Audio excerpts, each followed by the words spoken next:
잠언. 잠언이라는 말은 보통 지혜가 담긴 짧고 현명한 격언을 의미하는데 이 책은 이러한 글로 가득합니다. 그중 대부분은 이 책의 중앙인 10장에서 29장에 있지만 사실 잠언에는 훨씬 더 많은 것들이 기록되어 있죠. 특히 초반에 1장부터 9장, 그리고 결론인 30, 31장의 말이죠. 이 책의 서문은 1장 1절부터 9절이며 무엇보다 먼저 이 책을 솔로몬 왕과 관련 짓습니다. 열왕기상 3장에서 솔로몬은 하나님께 이스라엘을 잘 다스릴 수 있도록 지혜를 구하고 하나님은 그를 고대의 가장 지혜로운 자가 되게 하시죠. 또 열왕기상 4장에는 그가 수천 개의 잠언과 시편을 쓰고 동식물에 대한 지식도 수집했다는 기록이 있는데 솔로몬은 마치 이스라엘 지혜 문학의 근원 같습니다. 이 책 전체를 그가 직접 쓴 건 아니지만 이스라엘의 지혜 전통이 그에게서 시작됐으니까요.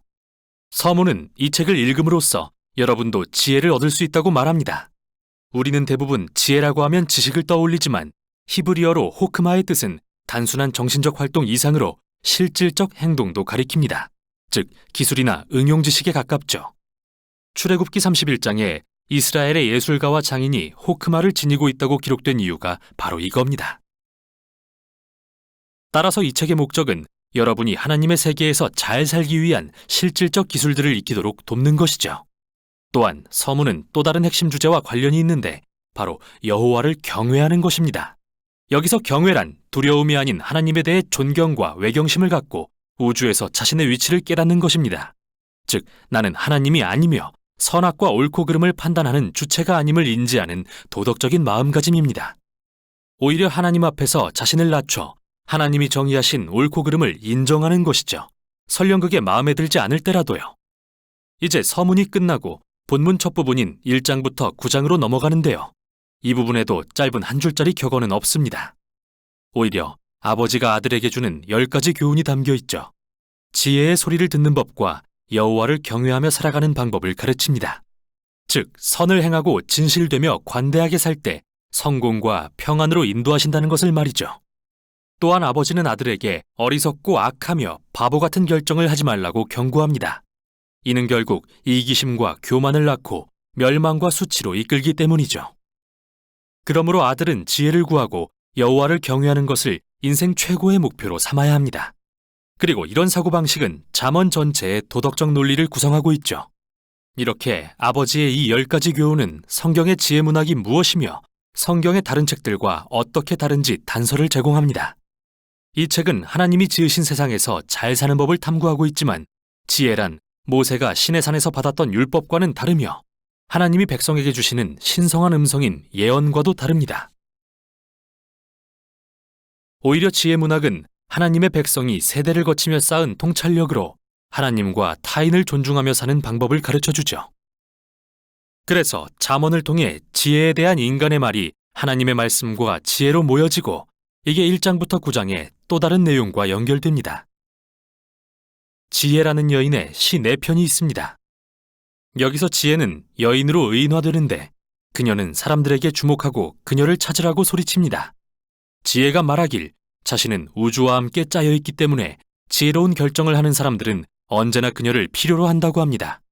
즉, 관대하거나 성적으로 정결하거나 정의로운 사람은 지혜에 의지하는 거라고요. 지혜라는 여인의 이 시들은 창의적이고 시적인 방법으로 우리가 하나님의 도덕적 우주 안에 살고 있다는 걸 말해줍니다.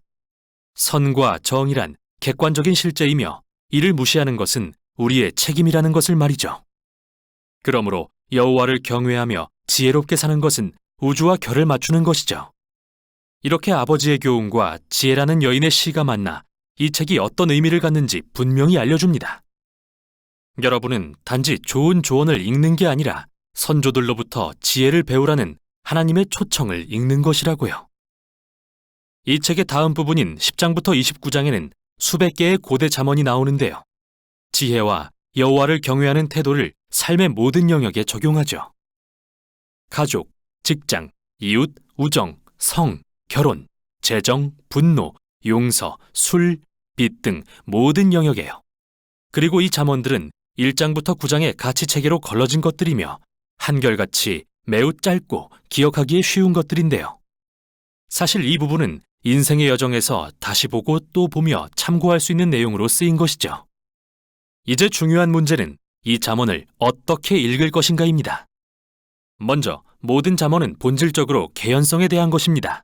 만일 우리가 여호와를 경외하고 지혜롭고 선한 결정을 내린다면 모든 일이 잘 풀리겠지만 여호와를 경외하지 않고 어리석게 산다면 삶은 아마도 잘 풀리지 않겠죠. 실제로 이런 경우가 많겠지만 항상 그런 건 아닌데요. 그래서 다음 요지는 잠언은 언약이 아니라는 것입니다. 잠언은 성공을 위한 공식이 아닙니다. 예를 들어 어떤 잠언은 주님을 경외하면 장수를 누리지만 악인의 수명은 짧아진다고 하고 어떤 잠언은 마땅히 걸어야 할 그 길을 아이에게 가르치면 늙어서도 그 길을 떠나지 않는다라고 합니다. 물론 여호와를 경외하는 도덕적인 사람은 더 좋고 장수하는 삶을 살 가능성이 높겠죠. 아이를 안정되고 사랑이 많은 가정에서 기르면 잘 자랄 것이고요. 하지만 꼭 그렇다는 보장은 없습니다. 세상에서는 많은 일들이 잘못될 수 있기 때문이죠. 마지막으로 원래 잠언은 일반적인 원칙에 초점을 맞춥니다. 예외가 아니라요. 사실 지혜서들은 예외들을 무시하지 않는데 욥기와 전도서 같은 지혜서들이 바로 그 많은 예외들을 다루고 있습니다. 이 책들은 인생이 간단한 공식을 적용하기에는 너무나 복잡하다는 것을 인정합니다. 그래서 인생을 더 잘 이해하려면 지혜서들을 함께 읽어야 하는 거죠. 이제 마지막 부분입니다. 2개의 긴 시 모음집이 있는데요. 첫 번째는 아굴이라는 사람이 쓴 시로서 처음에 그는 스스로 총명과 지식이 없고 하나님의 지혜가 필요하다고 하는데 그 후 하나님의 지혜가 말씀으로 자신에게 주어졌음을 발견합니다. 어떻게 사는 것이 좋은 삶인지 말이죠. 또 아굴은 마치 잠언을 읽는 사람들의 본보기 같습니다. 항상 말씀을 통해 하나님의 지혜를 듣고자 마음을 여는 사람이기 때문이죠. 마지막은 이스라엘 사람이 아닌 르무엘이라는 왕의 시입니다. 그는 자신의 어머니가 가르쳐준 지혜를 전하고 있으며 이는 지혜롭고 공의로운 지도자를 위한 지침서와 같죠. 그 후 마지막은 각 행의 첫 글자가 히브리어 글자 순서로 된 시로서 현숙한 여인의 성품에 대한 이야기인데요. 잠언의 지혜를 따라 살며 하나님의 지혜를 좇는 본보기가 되는 여인을 묘사하고 있습니다. 그녀는 지혜를 실제적인 매일의 삶에 적용하여 일터와 가정 그리고 공동체에서 살아내죠. 이렇게 이 책은 아버지가 아들에게 지혜라는 여인에게 귀 기울이라는 교훈으로 시작해서 어머니가 아들에게 현숙한 여인에 대해 전하는 교훈으로 끝을 맺습니다. 잠언은 삶의 모든 계절을 지나는 모두를 위한 책이며 하나님의 선한 세상에서 지혜롭게 잘 살기 위한 지침서입니다.